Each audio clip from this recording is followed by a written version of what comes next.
विक्रांतजी, विधान परिषदेमध्ये सिडकोच्या सगळ्या गैरकारभाराचा तुम्ही पर्दाफाश जो आहे तो केलेला आहे. नेमका हा सगळा प्रकार काय आहे, काय सांगा? खरं तर गोमातेला आम्ही माता मानतो, तिचं पूजन करतो, तिला दैवत मानतो. एका बाजूला आपलं सरकार गोमातेच्या संरक्षणासाठी चांगल्या पद्धतीनं काम करतं आहे. गोमातेला राज्यमातेचा दर्जा दिला आहे, गोसेवा आयोगाची स्थापना झाली आहे. मग जर का एवढ्या संवेदनशील पद्धतीनं आमचं सरकार काम करणार असेल आणि त्याच वेळेला सिडको अथॉरिटी जी गव्हर्नमेंट बॉडी आहे त्यांचे अधिकारी मात्र ह्या विषयाला गालबोट लावणार असतील तर ते आम्ही कदापि सहन करणार नाही, अशी स्थिती तयार झालेली आहे. आणि त्यामुळे एक दुःखद घटना त्या ठिकाणी आमच्या भागात घडली की ज्यामध्ये अशा पद्धतीनं गायींचा दुर्दैवी अंत झाला, मृत्यू झाला. आणि थोड्या नाही तर 40 गायी होत्या. 19 गायींनी असं विषारी पाणी पिलं की जे सिडकोच्या डम्पिंग ग्राउंडमधून बाहेर येते आणि त्यातल्या 7 गायी जागेवर दगावल्या. आणि त्यातल्या अनेक गायी अशा होत्या की ज्या गर्भधारित होत्या आणि त्यामध्ये त्या ठिकाणी स्थिती अशी झाली की अशा गायी चालता चालता मृत्युमुखी पडल्या. 50 फुटावर एखादी गायी पडते, पुढच्या 100 फुटावर दुसरी गायी पडते. 1 तासामध्ये 7 गायी मृत्युमुखी पडल्या.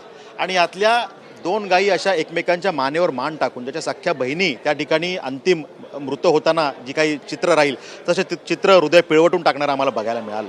आणि मग जर असं घडत असेल तर ह्या दोषी कोण आहे? जे सिडकोचे अधिकारी दोषी आहेत त्यांच्यावरती कारवाईची मी मागणी केली.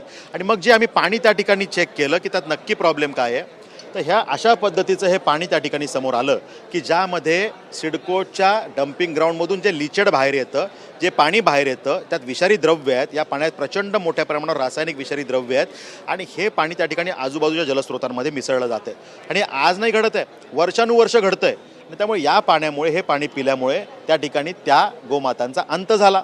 आता जेव्हा आम्ही याचा रिपोर्ट चेक केला त्यावेळेला अशा पद्धतीने रिपोर्ट समोर आला आणि यात पूर्ण विष असल्याचा हा रिपोर्ट आहे. आणि मग जर का मी सिडकोच्या अधिकाऱ्यांना प्रश्न विचारला की सिडकोचे अधिकारी हे पाणी पितील का, पिऊन दाखव त्यांनी. मग जर का ते हे पाणी पिऊ शकत नाहीत तर त्यांना लाज वाटली पाहिजे की कशा पद्धतीनं त्या ठिकाणी मानवी जीवनाशी खेळण्याचं ते काम करतात. म्हणजे आपण बघू शकाल की या पाण्यामध्ये 500पर्यंत TDS असला पाहिजे. हा 7000 आहे, 14 पटीनं TDS जास्त आहे. त्या ठिकाणी जर का COD बद्दल बोललो तर 250 असू शकतो. 816 आहे, 3.5 पटीनं जास्त आहे. त्या ठिकाणी हा जो त्या ठिकाणी BOD असला पाहिजे 30पर्यंत अलाउड आहे. 326 आहे, 11 पटीनं जास्त आहे. आणि दुर्दैवी आपण बघू शकाल की हा जो ऑक्सिजन लेवल 40% असली पाहिजे लिमिट, ती ॲब्सेंट आहे. म्हणजे ह्या पाण्यात ऑक्सिजनच नाही आहे. डेड वॉटर बॉडीज तयार करण्याचं काम सिडको या माध्यमातून करते. आणि सभागृहात जो मुद्दा तुम्ही उपस्थित केला, मंत्र्यांकडनं काय उत्तर आलं, याच्यावरती काय निर्देश देण्यात आले? ह्या पद्धतीनं जर काही सिडको करणार असेल तर मी मागणी केली की या अधिकाऱ्यांवर तात्काळ कारवाई केली पाहिजे आणि हे डम्पिंग ग्राउंड मुळात उचलून शहरापासून बाहेर नेलं पाहिजे. कारण सिडकोकडे हजारो हेक्टर जमीन आहे जी सरकारकडनं फुकट मिळाले. मग आपण हे शहरापासून दूर 5-10 किलोमीटरवर डम्पिंग ग्राउंड नेऊ शकत नाही का? तर ह्यात मी मागणी केली. त्या अधिकारी सिडकोचे असतील, MPCBचे असतील, यांच्यावर कारवाईची मागणी केली, त्यांच्या निलंबनाची आणि गुन्हे दाखल करण्याची मागणी केली. आणि जो कंत्राटदार या विषयात हे पाप करतोय, कचऱ्याची विल्हेवाट लावताना उत्तर काय दिलंय मला लक्षवेधीला की आम्ही विंडरो पद्धतीनं कचऱ्याची विल्हेवाट लावतो. अरे मी सभागृहात दाखवलं की विंडरो पद्धत वगैरे काय नाही. कोणाला तरी हाताशी पकडून तो कचरा उचलतात आणि कुठल्या तरी खड्ड्यात, प्रायव्हेट जागा, सरकारी जागा, फॉरेस्टच्या जागांमध्ये जाऊन कचरा डंप करण्याचं काम करतात. गाडी मागे एखाद्याला इकडे ये, तुला 3000 रुपये देतो, 5000 रुपये देतो, अशा पद्धतीनं सिडकोच्या अधिकाऱ्यांच्या संगनमतानी कंत्राटदाराच्या माध्यमातून काम होते. म्हणजे हे पाप आहे. गावाच्या गावं तुम्ही दूषित करताय. बरं, ह्यामध्ये मला हे सांगायचं आहे की कॅन्सरसारखे आजार या भागात मोठ्या प्रमाणावर वाढले. त्या ठिकाणी प्रमाण खूप वाढलं. श्वसनाचे असे आजार तयार झाले की ज्याचं रोगाचं निदान होत नाही. स्किनचे असे आजार झाले की त्या रोगाचं निदान होत नाही. त्या भागातले जे कुत्रे आहेत, श्वान आहेत, त्यांच्या अंगावरती एक केस शिल्लक राहत नाही.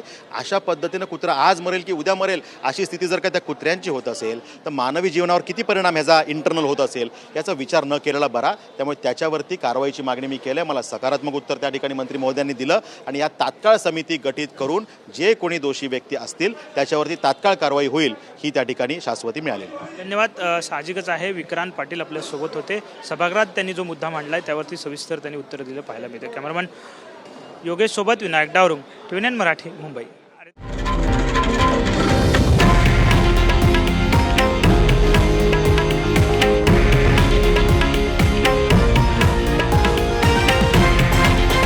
हे आहे देशातील नंबर 1 न्यूज नेटवर्क आणि आपण पाहत आहात TV9 मराठी, एकमेव.